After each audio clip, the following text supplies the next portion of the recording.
Hi guys, it's your girl Ro, and welcome back. So today I'm going to show you guys how I soak my Seamoss, which is the beginning process of making my Seamoss gel to put in my smoothies, my juices, and I have one of my favorite recipes that I'm going to share with you guys. Okay, so I got my Seamoss from Fruit and Roots, and I'm finally getting around to making this video.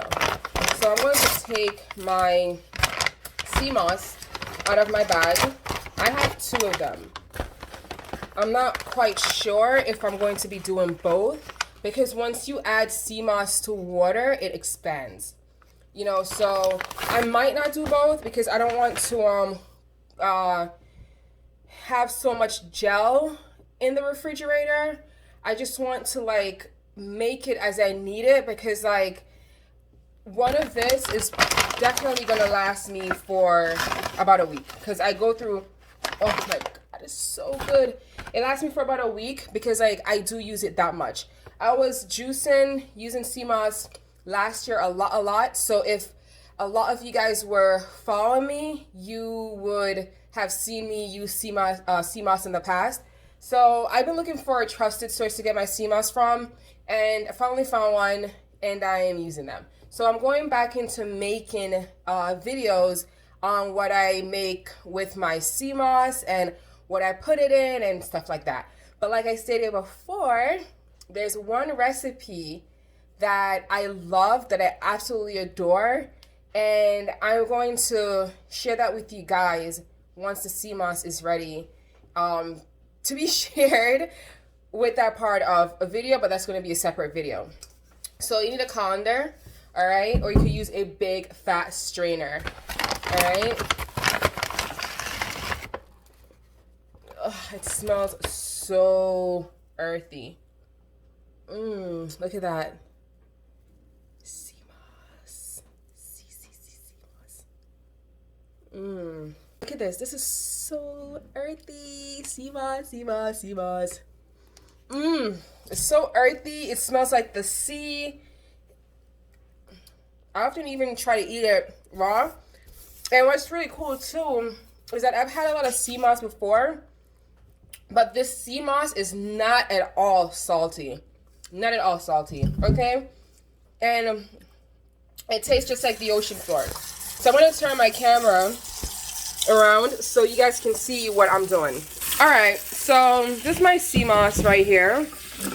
I have my cold water running, and I'm just going to rinse the salt from my Seamoss. It also has like, you know, like some little sea debris in it, so you want to get that out of there. All right, so I'm actually chewing on the Seamoss while I'm talking to you guys. So yeah, so you actually want to get that out of there. You want to get this a really good wash. And don't worry, you're not rinsing all the minerals and all the vitamins that's in it. You're just like pretty much like washing the salt off. So you want to kind of separate your Seamoss and just give it a good rinse. I'm just gonna do that.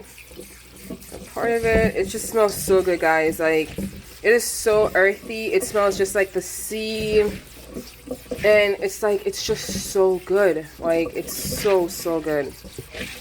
I love, like, Seamoss is one of my favorite things to add to juices, to add to smoothies. It is even perfect for a lot of raw ingredients. Not ingredients, raw recipes. It is good for a lot of that too. I'm actually working on a really good recipe right now with Seamoss, so like I'm really anxious to see how that's gonna come out. But yeah, so this is like washed really well. Okay, so that's that. I'm gonna grab a bowl, come back, and show you guys my next step. Alright, so I have a really big prep bowl right here. I'm just going to add my Seamoss into it. The reason why I have such a big bowl is because, like I stated before, once the Seamoss is in the water, it is going to expand. Okay, and that is what you're looking for. So I want to give my Seamoss enough room to expand once it does. Alright, so I'm just going to keep adding my Seamoss into my bowl. Then I'll switch the camera again and I'll show you guys how much water I'm adding to the Seamoss. Alright, so there. All that Seamoss. All the Seamoss. Goodness. I'm trying to show off and look what happened. I'm so excited for my Seamoss. Yes. So there it is. Alright, so I'm going to flip the camera around again and I'm going to show you how much water I add to my bowl. Alright, so I'm just going to fill this up to about right here. That's what I'm going to do. To about right there. Like, you don't want to add too much water too. Because if you add too much water, once you blend it, your gel will have that very runny consistency. It won't have that really nice thick consistency.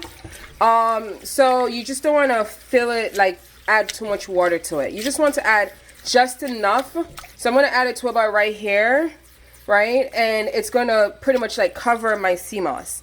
And once it covers my Seamoss, I'm good to go.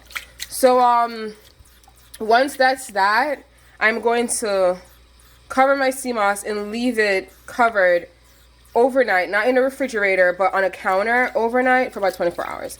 So I have enough water in my Seamoss, like enough. And if it becomes way too much, then, you know, after the 24 hours, I'll just drain some of my water off. But just be careful not to add too much, because you don't want to add too much, then have to drain it, because then you're going to end up losing a lot of the nutrients, because you need this water to go back into blending your Seamoss. Okay, so yeah. So I'm just going to show you guys my next step with it and go from there. Alright, so this is my final stage for now. So like I covered my Seamoss with plastic wrap. And this is going to sit overnight for about 24 hours. Sometimes I let it sit for a little bit longer. About, you know, like maybe going into 2 days, I'll let it sit for. Depending on how, you know, how ready it is. Then I have my bottles right here that are ready to be bottled up once I get my gel ready. So definitely stay tuned to see how I make my gel, and definitely stay tuned to see all the great recipes that I'm going to be making with my Seamoss. So I'll see you guys soon, and thank you for tuning in. Bye.